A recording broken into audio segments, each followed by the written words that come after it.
Hi, I'm Maya. My family called me worthless. A dreamer who'd never amount to anything, too quiet to leave a mark. At every dinner, they'd laugh, whisper I was jobless, a failure who'd never match their shine. They even pushed me out of the fashion brand I poured my heart into, thinking I'd just fade away. For years, I let them believe it, until the day I walked into the boardroom they thought they owned and fired them both. But here's the kicker they never saw coming. What would you do if your own mother mocked you as a nobody while wearing a dress from the company you built? Before we dive in, tell me, where are you listening from tonight? And more importantly, would you have stayed quiet like I did, or would you have fought back sooner? I pulled into the parking lot of Lux Threads just as the sun dipped below Seattle's skyline. The store was all glass and glamour, golden racks of dresses, chandeliers casting soft glows. I caught my reflection in the window. 32, hair tossed into a loose bun, wearing an old denim jacket and jeans that had seen better days. No polish, no pretense.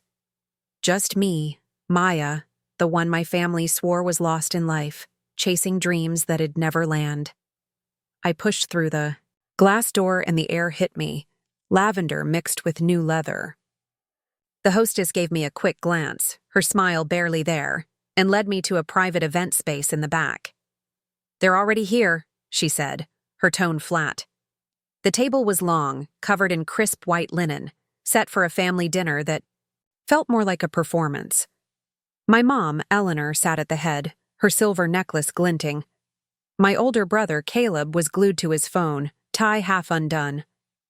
My younger sister, Serena, wore a sharp black dress, her laughter pulling everyone's eyes like always.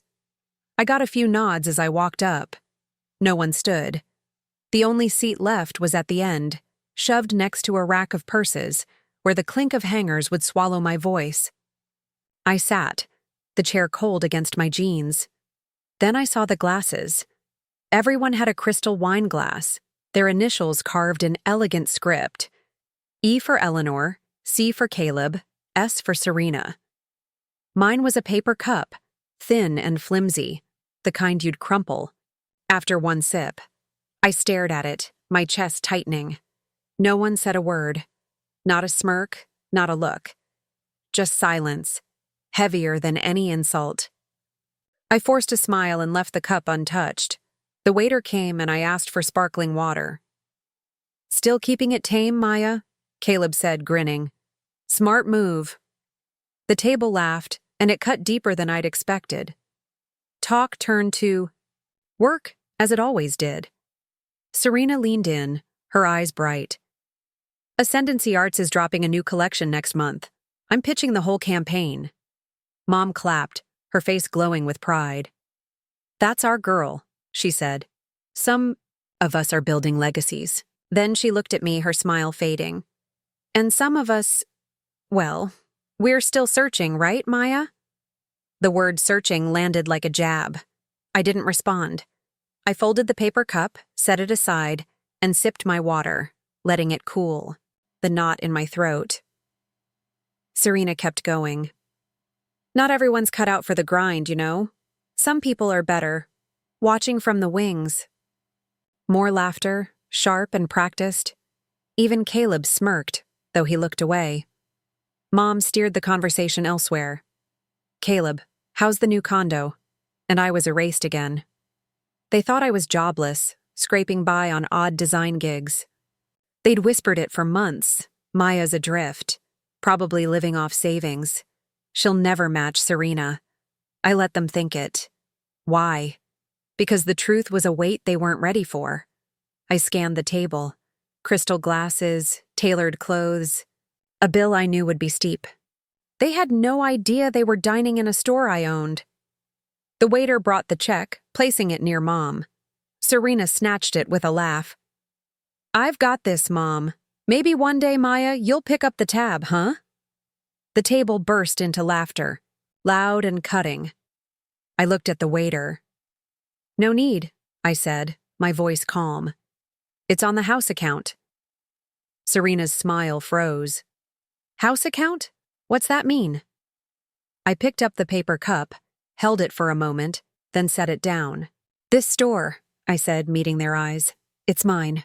I stood, nodded to the waiter, and walked out, their stunned silence trailing behind me. The night air was crisp as I left Lux Threads, my footsteps echoing on the wet Seattle pavement. I crossed the street to my car, the city's lights blurring, past like they were trying to outrun my thoughts. I didn't turn on the radio. I just drove, letting the silence wrap around me. My fingers gripped the wheel, still feeling the weight of that paper cup, its edges sharp in my memory. A few blocks later, I stopped at a red light near Pike Place, and my eyes drifted to a small brick building tucked between coffee shops. My old apartment. It hadn't changed much. Peeling paint, a flickering street lamp. But those walls? They held the start of everything. I was 25 when I moved in, fresh out of art school with a beat-up sewing machine and a dream bigger than my bank account. That apartment was tiny. Creaky floors, a leaky faucet, a desk barely wide enough for my laptop. But it was mine.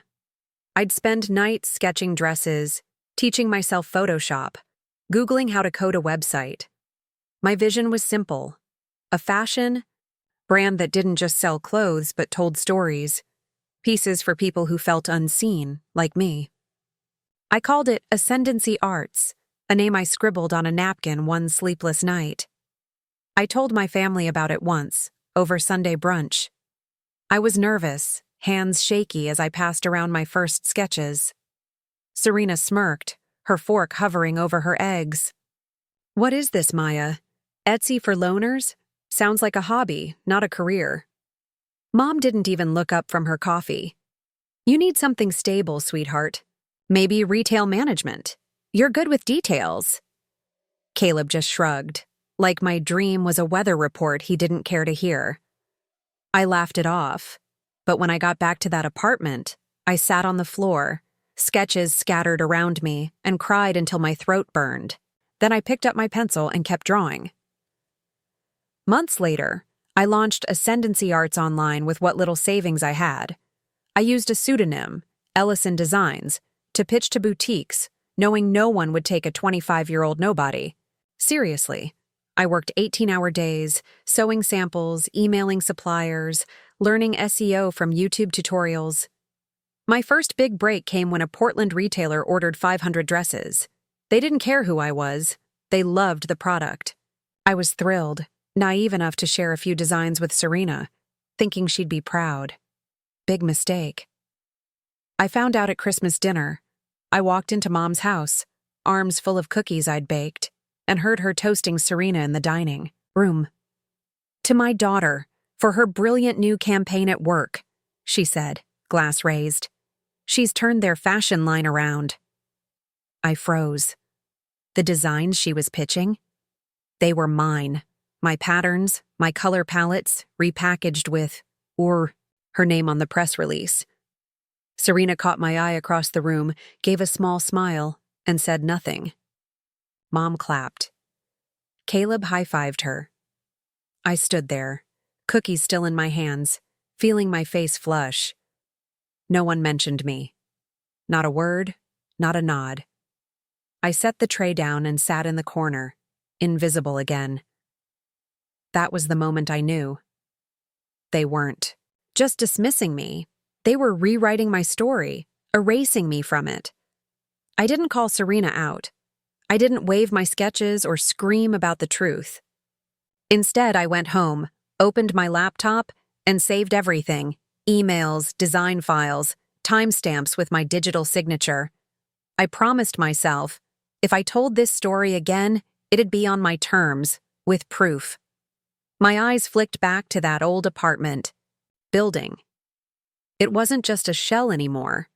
Ascendancy Arts had grown into a multi-million-dollar brand with offices across the West Coast. I didn't put my name on most things. Learned early it was safer to be underestimated.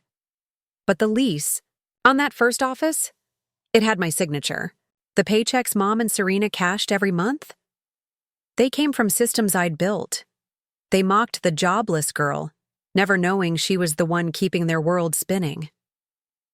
I pulled away from the light, the building fading in my rear view, and drove into the night, the truth heavier than ever in my chest. When I got home that night, I didn't bother turning on the lights. My apartment was quiet, just the hum of the city outside my window. I kicked off my sneakers, tossed my jacket on the couch, and sank into a chair, the weight of the evening still pressing on me. That paper cup, those laughs, the way Serena's eyes flicked away when I said the store was mine, it all looped in my head. I left my phone on the counter, charging, trying to let the silence drown it out. But then it buzzed. Once, twice, then a sharp burst of pings. I knew what was coming before I even looked. I grabbed the phone, and the screen lit up with the family group chat. 23 messages, all in a row. Serena. Was that supposed to be a power move, Maya? Cute. Mom. She's always loved a little. Drama? No wonder she can't hold a job. Caleb. Let's not be harsh. She's just lost. Serena again. Lost? Try delusional. The word stung, like a slap I'd felt before. They'd labeled me that years ago, when I skipped family dinners to sew samples, when I missed Caleb's birthday to meet a supplier in Tacoma. Delusional. I read the messages again, my thumb hovering over the keyboard. But I didn't type. I just sat there, letting the words sink in. Then another buzz, a private message. It was Lily, Caleb's 16-year-old daughter. Hey, Aunt Maya, I saw the group chat. It's messed up. I'm on your side. My chest tightened, but not from hurt. Something softer, like a crack of light. Another message followed, with a screenshot. Serena to her assistant in a side chat. Once Mom steps down, the creative director spots mine. Maya's just the artsy one who shows up to brunches. I read it twice, the words burning. The artsy one. That's who they thought I was. A dreamer. With no substance. Not the woman who'd built their world, I texted Lily back. Thank you. You did the right thing. No emojis, just truth. Then I opened the group chat, scrolled to the bottom, and hit leave conversation. The app didn't ask why, and neither did I. I set the phone down and walked to my desk, where a sketchpad lay open, half-finished designs glowing under the lamp. I didn't need to think twice. I opened my laptop, pulled up an email draft, and typed to legal team. Subject, executive review. Start now. My family thought they'd written my story. They were about to learn I held the pen. Monday morning came with a gray Seattle sky, the kind that makes you feel like the world's holding its breath. I parked in the executive garage of Ascendancy Art's downtown office, my usual spot, same key fob. But today wasn't just another day. I stepped out, straightened my blazer, a simple black one I'd designed myself, and tapped the Bluetooth in my ear. Begin lockdown, I said, my voice steady. Yes, Ms. Ellison, my assistant Nora replied without a pause. I walked toward the elevator, the doors closing with a soft hum. The lockdown was silent, invisible. No alarms, no flashing alerts, just a few lines of code shifting access in the back end. By the time I reached my office, the IT team had already flagged Mom and Serena's accounts. Access revoked. I stood by the floor-to-ceiling window, watching employees trickle into the courtyard below, unaware that certain doors wouldn't open for certain people by noon. This wasn't about revenge. It was about reclaiming what was mine. I'd spent the weekend preparing. Late Sunday, I'd emailed Nora. Initiate culture audit. Anonymous complaints. 24-hour window. Root findings to board folder, marked urgent. By Monday morning, the inbox was overflowing. Messages poured in, some short, some pages long. She told me my designs were too ethnic for the brand. If you're not family, you're invisible here. Serena laughed when I asked for a raise, said I should be grateful for scraps. I read every one, each line like a thread unraveling a tapestry I'd thought was mine alone. They'd built a little kingdom on my foundation, and I was done letting it stand. At 9:15, the first notification hit. Access denied. S. Ellison, creative server login blocked. Then another. E. Ellison, financial dashboard request rejected. Serena stormed into HR by 10, demanding answers. I didn't need to be there. Nora sent me the logs, timestamps, even a clip of Serena's heels clicking furiously down the hall. But retaliation came fast. By noon, an email landed in my inbox, flagged urgent, anonymous concern, potential misconduct. Attached was a PDF, dripping with fake worry, claiming I'd falsified design credits out of personal instability. I traced the metadata. It came from Serena's laptop, created the night before. Sloppy. I didn't wait. I found her in the hallway, her face tight with forced calm. "If you're going to play dirty," I said, my voice even, "at least hide your tracks better." She narrowed her eyes. "You're just jealous, Maya. Mom never saw you as a leader. You were never even in the race." I stepped closer. "She never saw me," I said. Period. I turned and walked away, her words bouncing off me like rain on glass. The board meeting was set for 11:30, conference room 4A. I was already seated at the head of the long oak table when they walked in. Serena's heels clicked slower than usual, her smile brittle. Mom followed, her posture stiff, like she sensed a storm. The board members sat to my left, legal counsel across. The door locked behind them with a clean click, the kind that says no one's leaving. I nodded to Nora, who stood by the projector. "Let's begin," I said. I passed a folder to the board secretary. Incorporation papers, funding records, a trail of investments leading to one name, Maya Ellison, majority shareholder. Mom's jaw tightened. "This is absurd," she said, voice low. "Is it?" I asked, tilting my head. "Because the state of Washington seems to agree. So does your signature, right there, on the transfer to my holding company." Serena's fingers froze over her folder, like it might burn her. "This is a stunt," she muttered. I leaned forward. "No," I said. "This is the truth you tried to bury." I pressed a remote, and the screen behind me lit up. A video played, grainy but clear. Serena at last quarter's team retreat, wine glass in hand. "Half these designers are coasting," she said, laughing. "If they're not family, they don't get a voice." The room went still. Then Mom's voice from the same clip. "Skip the diversity hires. They slow things down." A board member shifted in her seat, eyes wide. I let it play 10 seconds more, then clicked pause. "This was 3 months ago," I said. "Your words, your choices."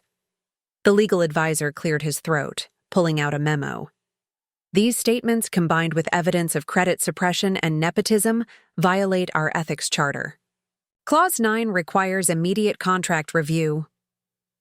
Serena's face was pale, her lips pressed tight. Mom leaned back, silent for the first time. The chairman spoke, slow and deliberate. "Ms. Ellison, Mrs. Ellison, your resignations are due by end of day." I stood, smoothing my blazer. "You tried to erase me to protect your lies," I said, looking at them both. "Now you're erased from the empire I built." I walked to the door, nodded to Nora, and the lock clicked open.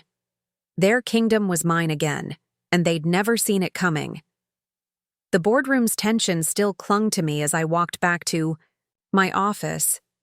I didn't sit down. I went straight to the window, pulled the blinds, and stared out at Seattle's skyline, the Space Needle piercing the clouds like it was daring me to keep going. I tapped my phone and called Nora. "Release the statement," I said. 20 minutes later, the press release hit every major outlet. Headlines rolled in like waves. Ascendancy Arts announces major reform after ethics overhaul. New leadership vows, zero tolerance for nepotism. My name was there, unhidden for the first time. Maya Ellison, CEO. By afternoon, my inbox was flooded. Emails from employees, past and present, poured in. A retired seamstress wrote a full page, thanking me for giving her a chance when no one else would. A junior designer sent 2 words, "You're enough." It was humbling, overwhelming, and so long overdue. Then I opened Instagram, and there it was. A post from a former intern I barely remembered, tagged with Clarn's Ascendancy Truth. 2 photos, side by side. The first was from our launch party 7 years ago, me in the back, half hidden behind a rack of dresses, smiling shyly. The second was the same photo, cropped to put me front and center. The caption read, "She built it. They just wore it." The post went viral by evening, racking up thousands of shares. Comments flooded in. "This is what justice looks like. Thank you for speaking up." My phone buzzed nonstop, but I let it sit. I didn't need to chase the noise. The truth was doing that for me. Mom and Serena tried to push back, of course. They went live on Instagram, sitting on a cream-colored couch, faces carefully composed. Serena's voice was soft, almost trembling. "This was personal," she said. "Maya's been holding a grudge for years." Mom chimed in, her tone heavy with concern. "We love her, but she's twisted this to hurt the brand we all built." It didn't land. Within an hour, the comments turned against them. Former employees started sharing stories. One wrote, "Serena told me my work was too urban and binned it. I quit the next day." Another, "Eleanor said I'd never get promoted unless I fit the family vibe." Screenshots of old emails surfaced, leaked anonymously, showing Serena taking credit for designs she'd never touched. The patterns were undeniable, and the internet doesn't forgive. Their video was ratioed into oblivion, buried under a wave of truth. I didn't join the fray. Instead, I recorded a short video, just me at my desk, no makeup, no script. "I don't believe in tearing people down," I said, looking straight at the camera. "But I believe in truth. Success built on lies is just a house of cards." I posted it without fanfare, no hashtags, no music. It didn't just trend, it resonated. By morning, Ascendancy Arts stock, which had dipped after the shakeup, stabilized, then climbed. Investors liked integrity more than excuses. The world kept turning, and for the first time it felt like it was turning with me, not against me. A week later, I came home to a small cardboard box on my doorstep, taped shut, with my name in my dad's familiar slanted handwriting. He'd passed 5 years ago, but seeing it still stopped my heart. Inside was a stack of old photos, a sketchbook from my teenage years, and a sealed envelope. I opened it carefully, the paper worn thin. His words were short, smudged in places but clear. "Don't let them dim your light, Maya. You were born to shine." I sat on my couch, holding that letter, feeling his voice reach across the years. It was like he'd known I'd need it now. Framed the letter and hung it in my office, right beside my first Ascendancy Arts sketch, a dress I'd drawn at 16, when I still believed they'd be proud. The office felt different now, lighter. Designers laughed in the halls, shared ideas without looking over their shoulders. I walked through one morning and saw a young intern, Aisha, sketching at her desk.